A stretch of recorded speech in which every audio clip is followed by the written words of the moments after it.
the Para Cave podcast, proudly brought to you by major sponsor Jack's Pale Ale, exclusively available at Parramatta Leisure Club, Shannon Cooney from Glenmore Park Realty, BTZD Clothing, and the official media partner of the Para Cave podcast, the Parramatta Times. G'day, it's Gus Walland here from Gotcha for Life and Triple M.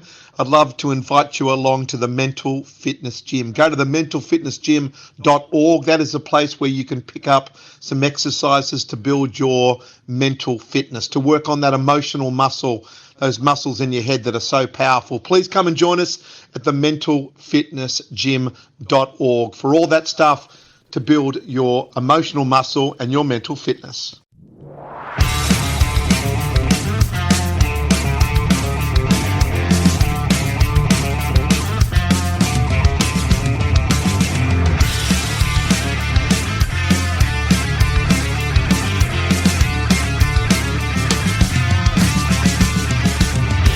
Welcome to another episode of the Para Cave podcast. And now over to your host, Troy Warner, broadcasting live from the world-famous Para Cave. And yes, hello and welcome back to another episode of the Para Cave podcast. Troy Warner here, and it is back to the fans and members series of interviews that I do from time to time in between the interviews with former players of rugby league. And today I have a gentleman by the name of Glenn Gorick to be on the podcast today. Now, you guys may or may not know his name. You might not have heard of his name before, but he is a very interesting character, that is for sure. He is a retired New South Wales Police Sergeant and also a Ironman triathlete as well, and also was a former Cronulla Sharks board member, but probably where I know Glenn from and where I first discovered Glenn was from his work with the Mark Hughes Foundation and the Big Three Trek. Now, I first met Glenn on one of the walks from the Sydney Opera House, from the SCG to the Sydney Opera House for the launch of the Mark Hughes Beanies for Brain Cancer round, and I've met him a couple of times on that walk over the years, but he has done that walk, I think about 3, 4, 5 times now, and has also done the walk for the Sydney Test as well, for the Glenn McGrath Foundation as well. Now, look, this is a very interesting story. He's also a helicopter pilot as well, and also has a spot on the Erin Molan show as well, one of his great friends as well. So the Erin Molan show on Sky News each Friday at 5 p.m. So, look, this is a really interesting interview. I think you guys might take something out of it, but I really appreciate, Glenn, for your time and your chat. I really enjoyed it. This will be part 1, and part 2 will be out in a couple of days' time for you to listen to as well. I'm really liking the response I'm getting from splitting these interviews up into 2 parts. So this will be the first part, and enjoy part 1 of my interview with Glenn Gorick. And today on the podcast, going back to sort of like a fan series, back to the fan series, where I interview some fans of clubs, but I've got a very special guest, a very interesting character, you could say. Now, as you can see from his shirt there, he's a Cronulla Sharks fan and member, but also a director as well of the Sharks as well. But he's more than that. He's does great things for charities, especially the Mark Hughes Foundation as well, and their walks and their efforts to raise money for brain cancer awareness and research. I've seen also a lover of old cars, a pilot as well, and he is out and about on his social media as well. So if you see that on Instagram, give him a follow. Welcome to the Para Cave podcast, Mr. Glenn Gorick. Good morning, Troy, and thanks for having me on. I'm loving all that Parramatta memorabilia behind you too, by the way. Oh You're yes, certainly I'm sure. outclassed I'm me. sure you are. I've been outclassed, mate. I've just got my little shirt and my Erin hat on, and that's it. I'm sorry. I should have had all the flags and everything waving. That's right. That's right. Well, I mean, that's something that I did forget to mention as well. The Erin Molan show on Sky News as well. A part of that as well. You are. But let's start. Let's start off with the Cronulla Sharks. Where did the starting of rugby league? Where did you? When did you start following rugby league? Okay, well, we, as a family, the Gorick family, have been involved in rugby league for probably 50 to 60 years. My father was the president of the what's known as the Como Janelli Junior Rugby League Football Club, and obviously a life member. My late father spent many a time down there in the foundation years of that club in the 60s, and then obviously transitioned across to the inaugural part of the Sharks Club in 1967. So Dad followed up with becoming the president of the Cronulla Sutherland District and Junior Rugby League football clubs, now known as obviously the Sharks. Yeah. And he was president for about 18 years until his passing. He became a life member of the Sharks, the NRL, the ARL. He was also awarded an OAM for his services to rugby league. So to answer your question, we've been involved in it for a long time. Me personally, I started playing as an under sevens and won 3 premierships at Como in a row. We're still the only team to do that. And came back I ducked off for soccer. Don't hold that against me, just for a little bit. And then I came back to miss my rugby league and in the under 11s. We went on there too. We went all right that year. I think we made the semis. And then I played school football through Janelli Boys High and then a fair bit of representative football for them and also in the local school comp. Now, Janelli Boys is a very famous school for producing great rugby league players. I in my side, I played with the great Cliffy Lyons. He was my 5'8". I was playing in the centres and a hooker. I played hooker for a few years when the hookers were a little bigger and the hookers were more of a revolving forward, I guess. In those days where you took the ball up, but Cliff, what we had to do with Cliff was pass the ball to Cliff and we'd score a try and we'd win. Yeah, how many? Oh, really? It wasn't the reverse way. He wasn't giving the try assists. Oh, he was riding my way for a little while. But I did throw the ball to him a lot. But no, Cliffy he was so talented and we all knew that. And he was going to go on to bigger things. Cliff actually came to the Sharks in his first year, which sadly we lost him the following year where he would have been a one club player for Manly if he'd gone straight over there. But anyway, he was with the Sharks for a year, and we'll take that because I consider Cliff probably to this day still one of the greatest players of all time, and he represented his country. And he came through a very good program, Troy. It doesn't get talked a lot about the Shire. After our 20 years ago, we had the riots and we were tainted as racist bogans, which is very untrue here. My schooling was at Janelli. We had kids from all over the place coming in our classes from Greek, Italian, Lebanese. We have a large Lebanese population up in Kirrawee, and we had kids from all walks of life, all backgrounds, and it was fantastic to grow up in those environments. Now, Cliffy came from what was known as the Kirinari Hostel program, where they gave scholarships to Indigenous First Nations people, and they would come to our school and get an education and play football or whatever. And Cliffy was one of the great success stories of that. And Kirinari is still operating to this day up at Sylvania Heights on the highway. Fantastic institution. It's had a lot of success in educating Indigenous people and giving them opportunities they wouldn't normally get. Yeah, no, that sounds great. And Cliffy Lyons, one of the greatest players to ever play the game, and certainly a character. There's probably rumours going around that he's still playing somewhere, doing something, playing touch footy or something, and just keep on going, Cliffy. Yeah, he just made his endless. He runs the whole junior program at Manly Warringah. He has his little office. I remember him out the back there, and I went and said hello to him 20 years ago, and he was out the back running the junior league program. And he's seriously, Cliff, the club should be nominating Cliff for government recognition because he's just given so much good service to the sport of rugby league, and he's still there to this day. He's playing in some A grade somewhere, probably up Cronulla Heights or somewhere like that, and And I believe the rumor is he doesn't have a smoke after the game anymore.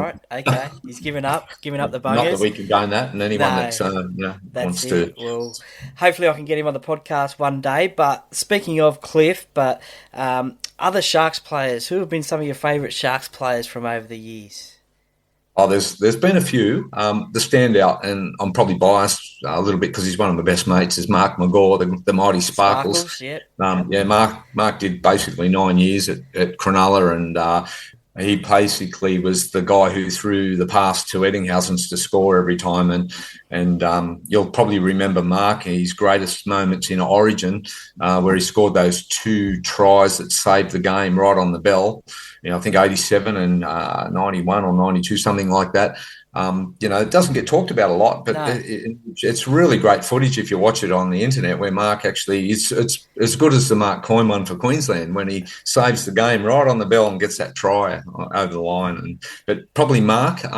Look, I know Jonathan Docking, run into Jono every now and then, and a few of the other players. Al Wilson, I play golf occasionally with him. Al's one of those guys who was a fantastic player, but he was so humble. You'd really not see much of him after the games, and he's a great guy, great family man, and love him to death.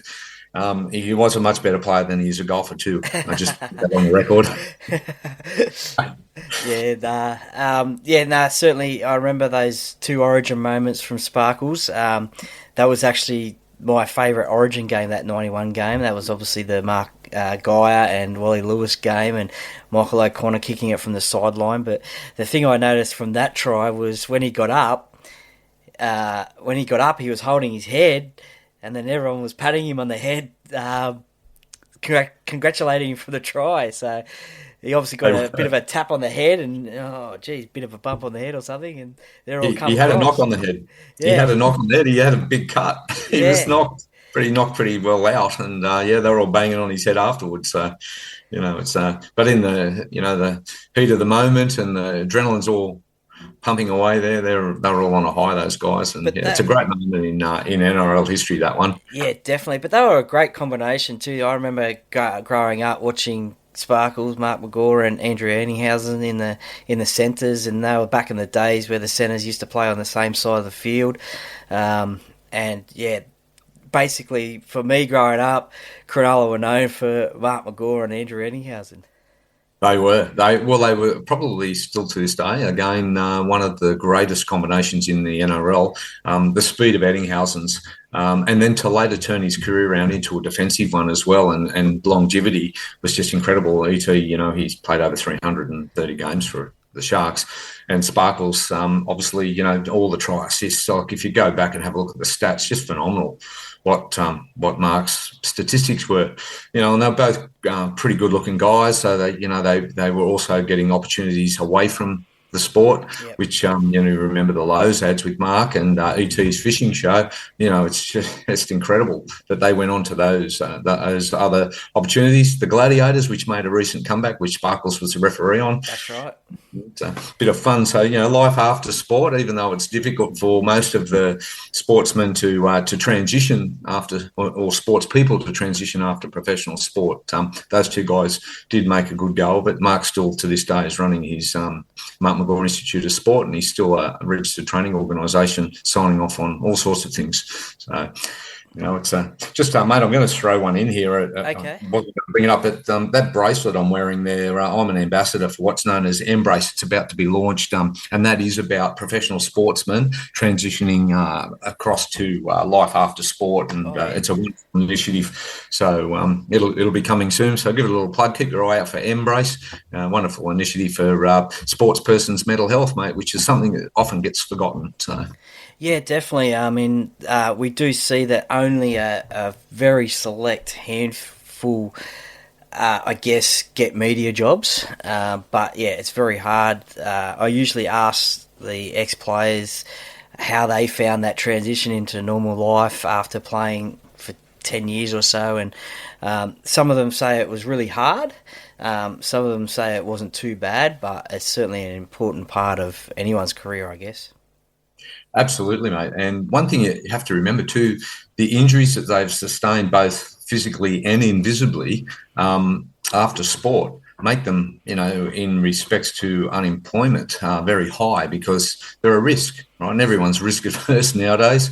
So your footballers are going to be carrying knee and back and other injuries. So it's a bit of a risk. The clubs have a lot of programs. Look, Sharks are really good at it, at trying to reintegrate players after the game long leaves them now, and they have a lot with Sharks, have a Heart Foundation, and also obviously the family in league now, which is the Old Men League group. The work that those guys do, the Dennis Stapleton down here, he's one of the old Sharks 67 players, and Terry Hughes, those guys are looking after players after they retire. And look, the women's is the next thing. The girls are going to be getting injured. They're playing at such an exceptional level. They're going to carry injuries long after the game's over, and they're going to be need to care for too. So hence the family of league now rather than the men in league, and they're going to encompass everybody.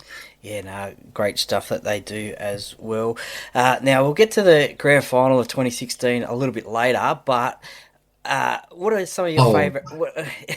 What are some of your other favourite memories of Sharks games or tries or things like that? What stands out for you? Look, a couple of things probably. Growing up as a young kid with Steve Rogers as our key player, the late Steve Rogers. Look, I got to know Steve. It's funny. I met him of all places in a golf club one night down at Cronulla, and in about 78. So I was just left school as an apprentice electrician, and there's the great Steve Rogers sitting at the bar. So I went over and talked to him, and we laughed, and great stories. He was a wonderful storyteller, Steve. Very quiet, humble man, but when you sat down one-on-one with him, he opened up. He was fantastic. And look, he's sadly missed down here in the Sharks. I'm good mates with Matt and Don, and run into them occasionally nowadays. They're down in the Shire every now and then, and that was an era that sits well with me. My dad introduced me to Steve on a number of occasions at the games when I was a bit younger than the meeting at Cronulla. I used to go to the games with my dad, and we'd spend the whole weekend pretty much, from Friday night when he got home from his job. He would then start doing the marking of ovals, and we would then go out to all the fields together. And then Sunday would mean Sharks home game. We'd sit there. He'd have his seats that he had there for so many years, and get to know all his mates. And look, this is something that the rugby league fans need to know. It's really important. 99% of people who work in rugby league, including former directors like myself, are not paid. Yeah. We are volunteers. We are volunteers, right? All the boards are made up of people from all walks of life that sacrifice their family time to sit on a board meeting and go to the games and work out revenue streams, try and bring sponsors on board and so on. It's all unpaid. And sometimes we cop a real flogging for just trying to do the right thing. And of course, the fans don't know that most of the boards are unpaid, and just volunteers like any sporting club and committee. So, I saw my father do that for nearly 40 years in rugby league, and give up all his family time. And every weekend he was helping someone somewhere in the NRL or the ARL. And, it's just a fantastic philanthropy that flows throughout all of the clubs. So the next time your team's not doing so well, please don't give it to the board so much, put it in writing or something, but please, the verbal taunts that some of the directors cop, like sack the board or hang the board or whatever, again, everyone's unpaid. Well, speaking of that, keeping along with that theme, Parramatta are known to be having a lot of dramas with boards and the like and fans, but how difficult is it being on a board of a football club? Because I don't think I can't remember. You'll know better than me that I can't see. I haven't seen Cronulla have as many board dramas as what Parramatta has. Well, mate, I've been on the board and run for the board for a number of years, and it, had two successful runs at it. So in 1 year we declined, which was the big uproar after obviously the WADA or ASDA inquiry. They threw the board out pretty much with Damien Irving having to leave and so on. And we ran for the board as independents the following year. We were actually asked to go on Team Unity along with the then Peter Gow, Dino Mezzatesta ticket, and we opted out of it and we're in as independents. And when the board was finally elected on votes, there was a couple of the directors that unfortunately couldn't run on the football club, and then we were asked to come on, but we declined. And Glenn Coleman came along and jumped back on to get the club sorted, because Damien Keogh couldn't be chairman for a few months until his football club membership was resolved. The Cronulla it's a unique animal in regards to that it has two clubs. So you have your football club and your leagues club, and they're separate entities, and it's been like that since 1967. So you have to have two board meetings, you have to have two AGMs, two sets of directors, and if you want to be on the boards, you have to be a member of obviously both clubs. Now, the football club is very difficult to get a membership on because it's it's very small and insular. Where the leagues club, well, you just pay $100 or whatever it is nowadays and sign up. But you must, now to be on the board, have 3 years membership of both of those entities. So that first run at the board, we didn't go. The second run, I was unopposed and went straight onto the board in 2015, which was probably the greatest time to ever be on the board. Yes. Because the club was all cleaned up and with its previous issues, and we had a great team of guys. Look, and I'll put it on a record. Look, Damien Keogh and probably the other guys, Craig Aries, Paul O'Neill, a few of those guys, they actually bailed the club out with their own personal money to save it. Wow. And that's another thing that directors do. They do put a lot of their own money into these clubs. They become major sponsors because most of them are businessmen. Yep. And those guys pretty much saved the club. They saved it. And, of course, the next year, 2016, I was still on the board, lucky enough to be in the grand final year. So, unfortunately, I had to stand down due to a dispute with my employer at the time, which was very publicly aired. You can Google it and it'll come up, and I'm not going to bring it up here. But I was then kept on as working for the charity we commenced the Hearts Have a Heart Foundation with Lyle Gorman, and I stayed on board with that. So I was no longer a director, but I kept my finger in the pie and was watched the mighty Sharkies win that grand final with Fafita's try on the line, and then we beat the Storm, which we were up against it. So that was a good year to be on the board. The interesting thing was about that, the club stayed open for 48 hours continuous. I after the game, we all rolled back. We had our own private party there, and I left at 4:45 the next morning. I think it was. I had to get to work. I was a policeman then, and I went to work fatigue management and no sleep, and stayed in as an internal supervisor for the day and watched the Shire absolutely celebrate something very special. To the point the police stations were getting called asking whether it was okay to turn all the porch lights off. And I got in a bit of trouble with the then commissioner. I put a post up on the police internet system called the COP system, where I put an event on about the number of people calling the police stations and confirming that Cronulla had actually won the grand final 14-12 to Melbourne. And a subsequent phone call from the hierarchy to get it removed, but it couldn't be removed because I sent it statewide significant, and it still remains there today. Okay, nice. But I was directed to remove it, and I refused against the grain. And I said, well, you'll have to, because disobeying your direction is a policeman's instant termination of employment. But because it was true, they couldn't sack me. Oh, God, nice. So we had a bit of fun with that. Yeah. So, that's another form of employment, mate, you haven't mentioned, but I was a sergeant of police for 3 decades, on and off, doing my best to keep New South Wales safe, I guess, as a police officer. And in between that, I had to give it a bit of a split because I went off to chase a dream of being a professional triathlete as well. So I had a few years out of it, running around as a professional sportsman. We did see in the 80s especially, and sort of the first part of the 90s, a lot of rugby league people be police officers, didn't we?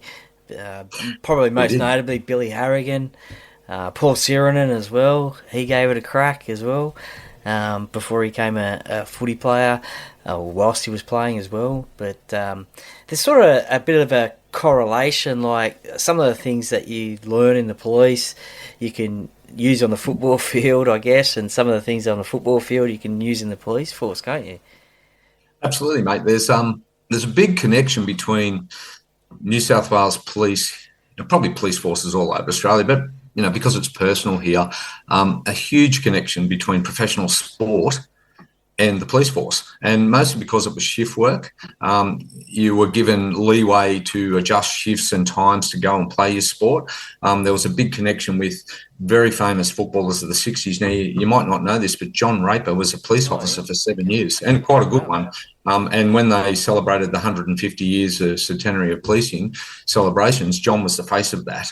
And we took him down to the academy, and he was given a big special award and a whole lot of stuff to recognise his policing service. And he actually said that if he didn't have to leave the police force to go and play football, because they gave him an ultimatum in those days, he would still be in the police force, and he missed that dearly. But he said that gave him the knowledge and the discipline to be a great footballer, and he acknowledged that was why he was so good at this particular function, and all the bosses were there, and it was a wonderful thing he said. You have Craig Young, remember Craig? Oh, yes. He's now the boss of the Saints, and Youngie's still going, giving it to football. God love him. I played a couple of police football games with Craig, he played for St George, and they used to call it 31 Division St George. We played in St George. All the police teams were playing directly under the NRL clubs, and there was Bankstown and Wests and Canterbury, all those, Redfern. And they were hard, mate. Some of the first graders used to come and play it because it was hard football. It was brutal in the scrums. You just didn't see. Or you would open your eyes and pack down, and you'd see one of these just about there. Yeah. And it was on anyway. But great camaraderie, and of course, the NRL has that direct link, and you probably saw it recently in the game with the Roosters, where they acknowledged first responders, and Detective Inspector Amy Scott delivered the match ball. So it's still strong, that connection. It's still look at Rod Silver. He served 40 years. He's been in the police force, still in there, and he played, I think, 10 years for Canterbury as a full-time athlete. And then you've got Mark Sargent was another one from Balmain. Paul Sheridan was a constable. Yeah, there's a ton of them. Billy Harrigan never played footy. He was just a ref. But it's funny. I've known Billy since 1987, and we met at competing in a pentathlon event. Billy was quite a good, or probably an elite athlete outside of being a referee. He was a brilliant runner. He could do anything. Billy put his hand to it. He was really good at things, and so he had quite a successful sporting career prior to being a referee in police pentathlon and international law enforcement games. And Billy and I became friends, and it was in the 90s. Billy was making the decision to leave the police force, as was a fellow named Rick Pallister. You probably know Lani Pallister. His daughter's now an Olympic swimmer. You might have seen on the recent Nine coverage. Yeah, Rick was the same. He transitioned over to Uncle Toby's Ironman, and I was going all right in triathlon. So between the three of us, we threw the cops and went and chased those dreams for 10 or so years, and Billy, as you know, was one of the greatest, if not the greatest referee in the history of the game, and is still highly respected, and and copped his fair share of criticisms as well. As Billy does, he takes it on the chin, mate. He's quite an interesting guy. He wrote a book at a very young age, and Billy's he's still giving back to the game through OzTag. Yeah, that's right. And I think he only became a ref to keep on playing footy. I think he was given an ultimatum. I think it was at school, that he had to do his referee's ticket, otherwise the coach wouldn't pick him to play footy. So he said, okay, if I've got to do that, I've got to do that. But well, apparently he was given the story as I remember it. Then Billy might have embellished it slightly, but he used to give it to the referees as a young bloke, and his old man was a police officer and gave him a clip over the back of the head, and then the coach said, if you want to keep playing for us, you have to learn what they do, mate. So well, he did, and look where it led him, so that's something good. Probably most famous for the 1989 grand final, and let's get to the 2016 grand final. It's actually the 8-year anniversary today of that grand final victory. What about your week leading up to it? Because as you mentioned, you're on the board at the time. It must have just been a real buzz because Cronulla had been in a few previous grand finals, but it had been a long time. But that week leading up to the game, what was that like for yourself? Well, firstly, Cronulla has been in a few grand finals, so I'm going to do that. I'm going to be that emoji, with a hand over the face, because That's Manly right, yeah. beat us twice, or actually three times, but twice in the replay. And then we obviously had Brisbane come and give us a little dust up in Super League era. Right, yeah. Look, the week before was an amazing week, mate.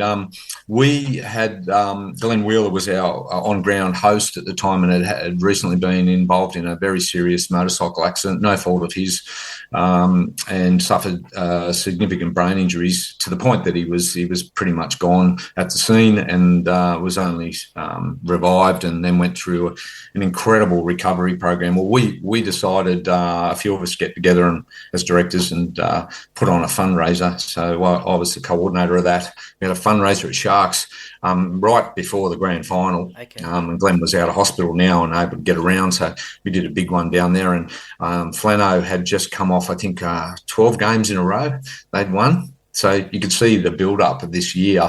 We'd never won 12 games, or we'd never won 5 in a row, I think, or something. They'd won everything. And look, and being from an administrator's perspective, on the board at that time, I remember when Flano brought up Michael's Innes contract to the boardroom and talked about it. And there's a few of us were a bit reserved about Michael because he was an intimidator of referees, and Sharks have a belief that you don't intimidate a referee. You just take it on the chin whether it's wrong or right. And if you do the right thing, the team won't be penalised then. But if you do the wrong thing and get in the rest space, the rest is going to go harder on you. And anyway, we had that sort of that attitude from an administrative point of view, that we didn't want players intimidating referees, because it just led to, they might be wrong, but they'll rectify it. Most referees will give it back to you later in the game at some point if they know they've made a mistake, and they don't need you to tell them change their mind. They're not going to blow the penalty the other way. Are they going to go, hey, Troy, you're right, I'll give it back to you, are they? You're never going to change your mind, right? No. Once the decision's made, it's final, whether it be wrong or right. But if they've got it wrong, they do try and balance it up. It's just how the game has been for its entire history, is the referees try to square it up if they realise they have made an error. And of course, now we have every camera angle in the world looking at it. But look, just so that we had that big fundraiser for Glenn, and it was a huge week in the lead up into the grand final. Everything was happening down there, mate. The membership base had gone through the roof. The staffing of the club and the administration and logistics was just phenomenal. I remember we were doing board meetings once a week there, and they were full on. So, there was committees on the development was going on. There was just so much going on.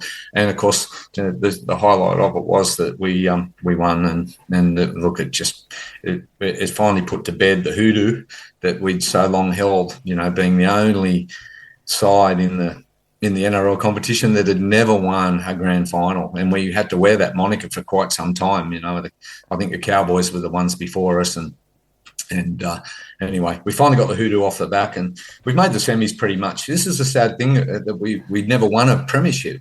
We've been in the semis just about every year since 1967. We've won wooden spoon, but pretty much the team has always had that quality. We won a lot of AMCO Cup minor premierships, a lot of other awards. We had a lot of Rothmans medal holders within the team, Dally M awards, but we just never got the big one. And it was always tainted, and we were poked with it a bit. And I guess when you get to that point after such a long period of time, there's a lot of pressure on your playing group to make it happen, and they get nervous like any professional sportsman does on those big end games. And anyway, they pulled it off. And Michael Innes, back to Michael Innes, and Michael Innes come up. So anyway, as it turned out, Michael was a genius, and he didn't intimidate referees anymore. What he did was intimidate the captains on the other side and pat them up there and stir them up and score tries like a referee. Acknowledge the try, the referee blowing the whistle. And it worked. And what happened, what I saw from an administrator's point of view, we're non-operational. We don't get involved in telling them how to coach the side, or we're running the money, mate. We're looking at signing off on the big deals as a board. We don't have anything to do with the playing group except that you know them and you say hello to them. And that's about it. But watching from the outside and looking how Michael conducted himself through that 12 months alongside James Maloney and Paul Gallen, those three were the leaders of the pack, and they took huge responsibilities for players that had problems. So Michael took Ben Barber under his wing the whole year and got him away from all of his indiscretions, his gambling and other things that he'd had problems with, and turned him into this brilliant player, very family focused, Michael Ennis. So he had, all the players with families, had them doing things on the weekends, off weekends and midweek with the kids. He just didn't stop. And of course, when he was on the field, he was actually the captain. So, they didn't have co-captains back then, but Michael was the captain, and that took a lot of pressure off Paul Gallen. That's the way I saw it. Look, whether that's how it was rolling out, it just looked that way, that Michael was just taking all the pressure off Paul. Paul was able to play his natural game and run it up the middle, get his 120 metres a game. And, it was just a wonderful combination. And then James Maloney, wow, he was a big part of that grand final, because he had the big game experience, mate. That's right, James had played in grand finals. Incredible. So, those stars align for your team. It's the same for any team. You've got to take your bad days and members, listen here, members, when your team's not going so well, that's when they need you the most. They need you to back them and support them and cheer them and not boo them and not get angry with them and not get on social media and bag out armchair critics, bagging out players. They need your support more, because what it does, you turn it around for them.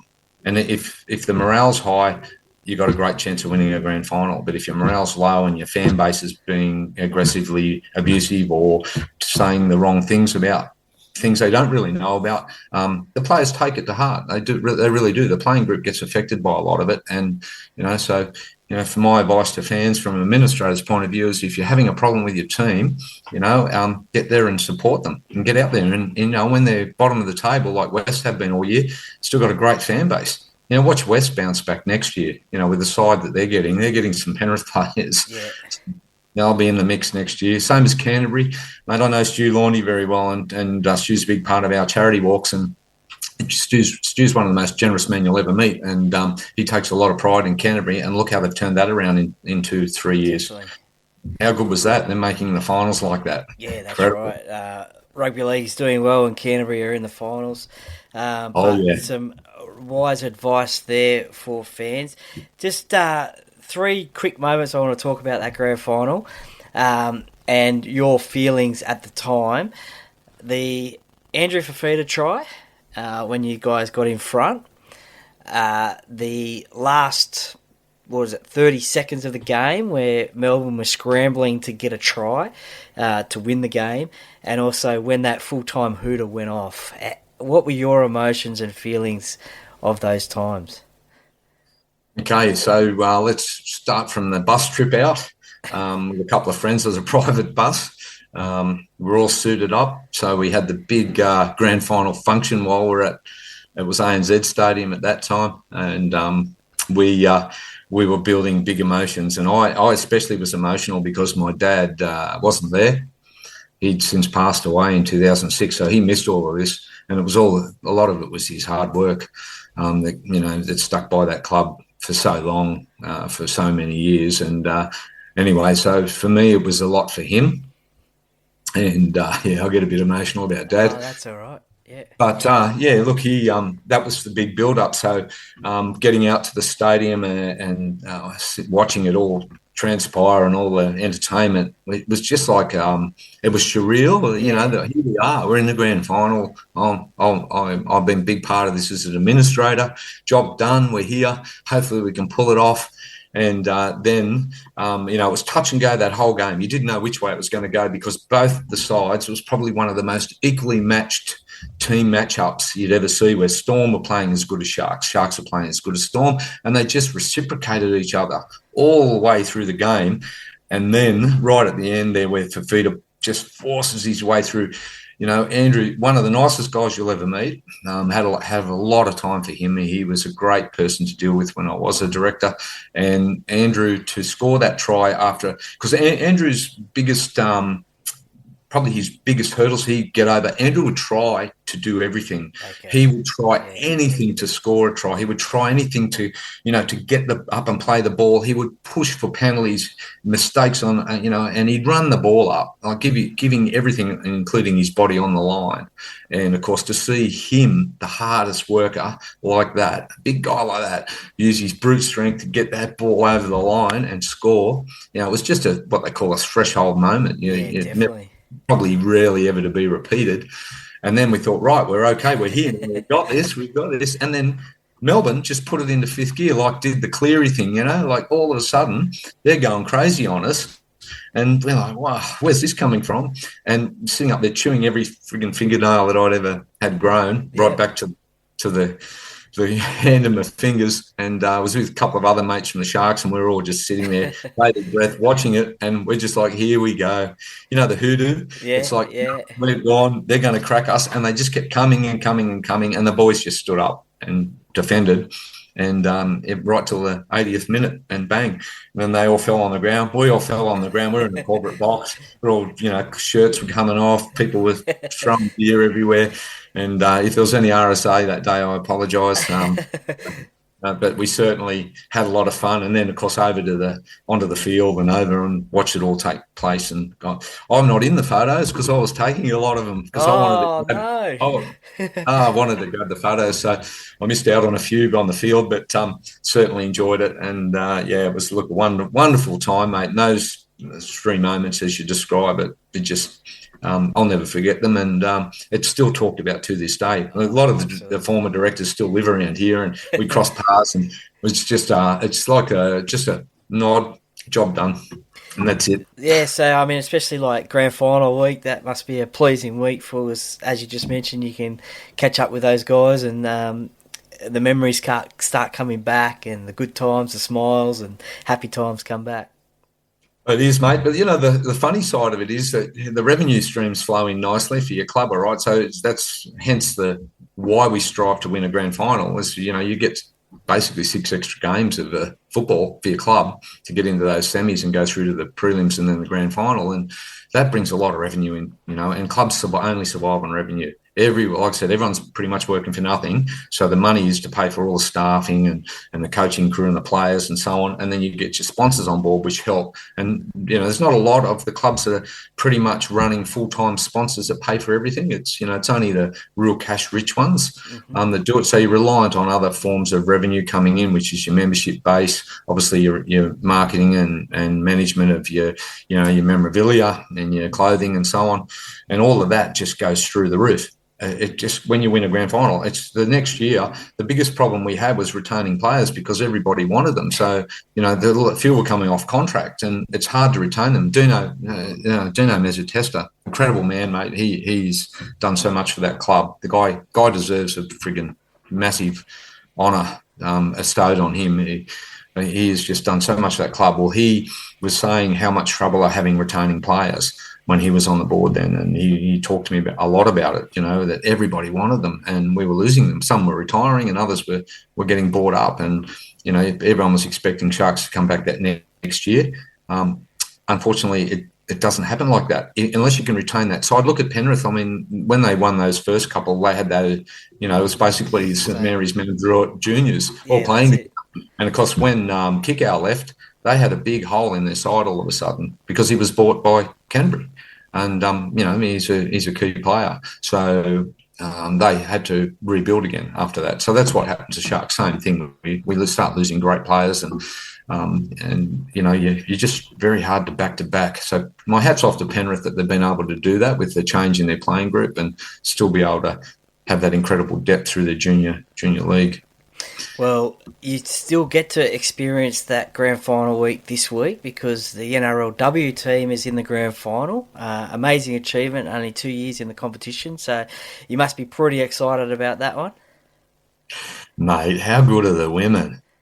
It's a great game to watch. Seriously. My advice to your fans that are watching, and look, Parramatta's probably one of the biggest fan bases in the comp. get out and watch the women. They're unreal. We go down locally here and we watch it on telly as well. But the game is that fast.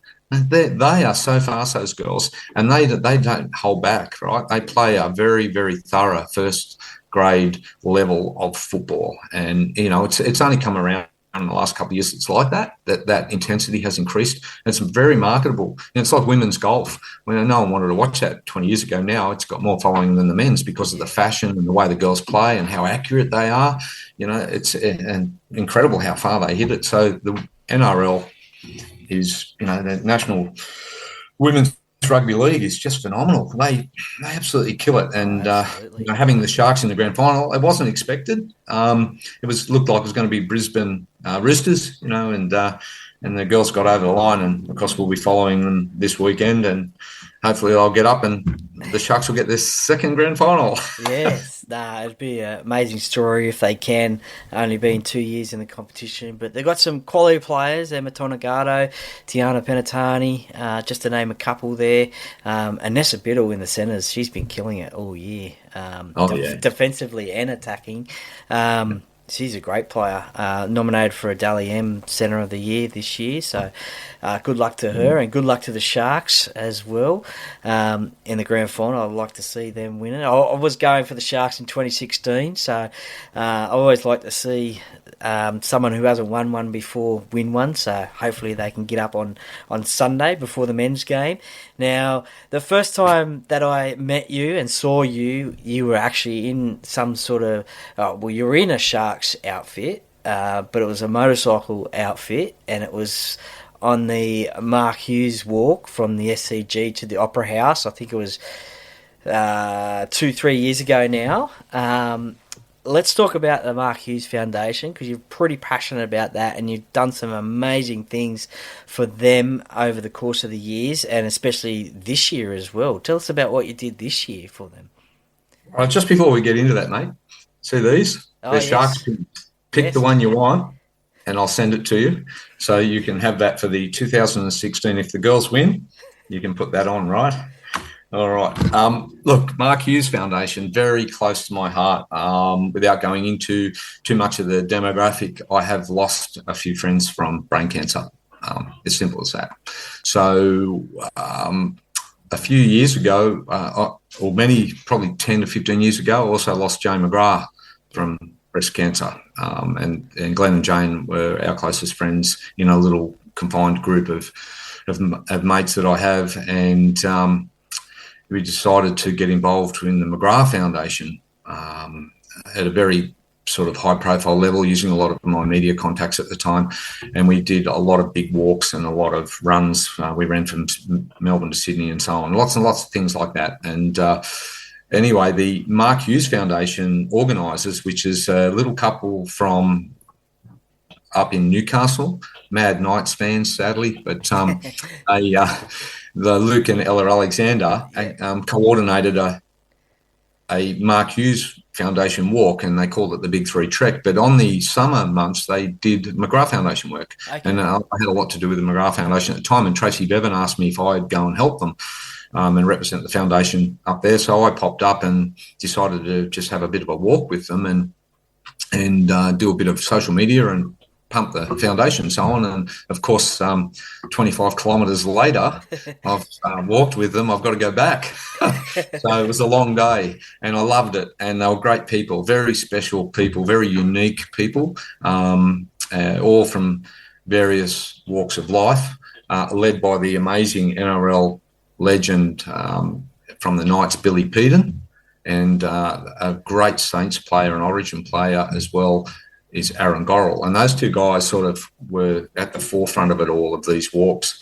So the following winter, the Mark Hughes Foundation, the second walk came along, and Luke asked me if I'd like to be part of it. It's an invite-only event. So it basically, the people involved in it come from 3 selection criteria. You're either a sporting Hall of Famer or have a professional sporting background, you're a media identity, and or you have known or had someone that's seriously impacted on your family with a form of cancer, that be it for Mark Hughes, obviously brain cancer. So they're the criterias. And the other small group that come with it are the warriors, which are, we call them the breast cancer warriors or the brain cancer warriors. And they are people that have had that illness, and they are obviously fighting it or on the mend, and they come and walk with us. And there's usually 5 of them in the group. So the main group is about 50 people. And collectively over the last 4 years, that group has raised over $1 million for the Mark Hughes Foundation. Incredible, mate. You know, this is in a 3-day charity event.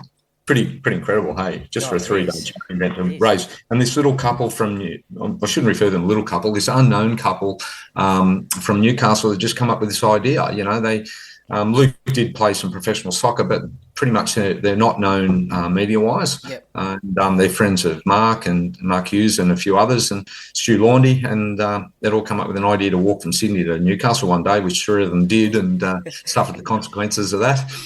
Chafing and swelling and whatever, and got through it, and they decided to turn it into a fundraising event, and here it is now. Now it's probably the biggest. It's like the McGrath Foundation Pink Test, the Mark Hughes Foundation Big 3 Trek Walk. It's probably their premier event because it's very heavily NRL based and themed with the walk from Newcastle back to Sydney. This year, in particular, we always try and add something extra onto it, a couple of us. One guy, Adam Leslie, he walked from Port Macquarie down to the Newcastle to start it. And as you probably are aware, I walked from, I drove up to Newcastle and walked back to Shark Park to the open round there at Shark Park. I had the match ball. Dino Mezzatesta went and got the match ball out of NRL HQ. Yeah, wow. And we carried the match ball over to the game that night, and then handed it over and did a bit for the foundation. And then we walked back with the amazing, you probably know him, Tristan McManus. Yes. He was just out of the jungle, and he decided to do the walk with us. So he came and did a bit extra as well. And we ended up back at pretty much Waterloo at the Meriton Apartments at 4:30 in the morning, and we had to be over at the event to start to go back to Newcastle at the SVG at 5 a.m. So it was a long day. That was day 4 for me and day 1 for Tristan. It was a long day. And then we went back to Newcastle with everybody and absolutely hammered in the rain. It's the first time that's ever happened. We normally avoid that. But no, we were hammered all the way up in the first 2 days. And then the last day we finished in the Knights Stadium up there, and met by probably 20,000 fans out the front and everyone yahooing. I know you've been there and you've been a great supporter of that event, so thank you as well, mate, and for turning up. It's always great to see people when they come and say hello to you after those things are over. So it's amazing stuff that the foundation and yourself does, and everyone involved. What's the hardest challenge walking such a distance? Righto, so people underestimate the benefits of walking. The odd hour in the morning is pretty good. Walking around Cronulla here, you've probably seen my social media posts with the sunrises and grabbing people who's watching Erin at 5 on Sky News, sort of grabs and the beautiful backdrops in the mornings and the sunrises. That aside, after about 2 hours or 3 hours of it, and I've been very fit, mate. I've been super fit at elite level.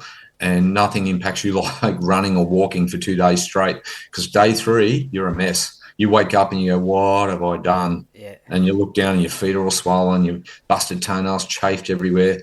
No amount of Vaseline can take away chafing.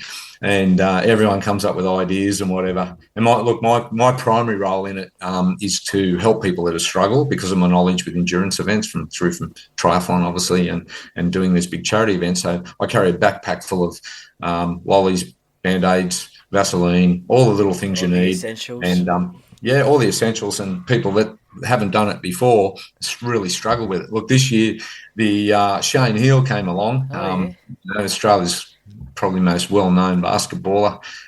He came along, and he's Shane's going through some life struggles over what happened at the Sydney Flames, and he's fought and won that, contrary to what's been reported, but it's affected him with his mental health like it does every professional sportsman, and he takes it personally, and he always fights on. So he came and helped the Mark Hughes Foundation at the same time going through all of that. And it was probably good for him anyway. Yeah. But poor old Shane, day 3, trying to walk down hills, couldn't walk down hills. His knee had blown out. He was walking backwards down hills, and to the entertainment for all of us, and got a few video grabs of it, and we still play them every now and then at his cafe there at Cronulla in AJ's cafe.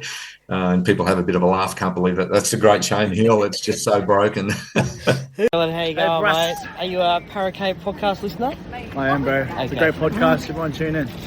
Go Para.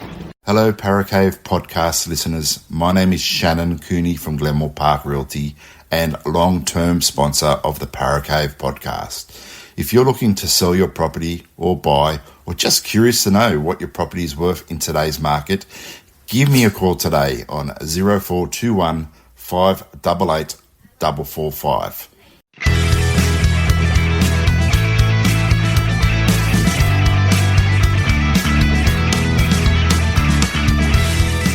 Thank you for listening to another episode of the Paracave Podcast. See you next time.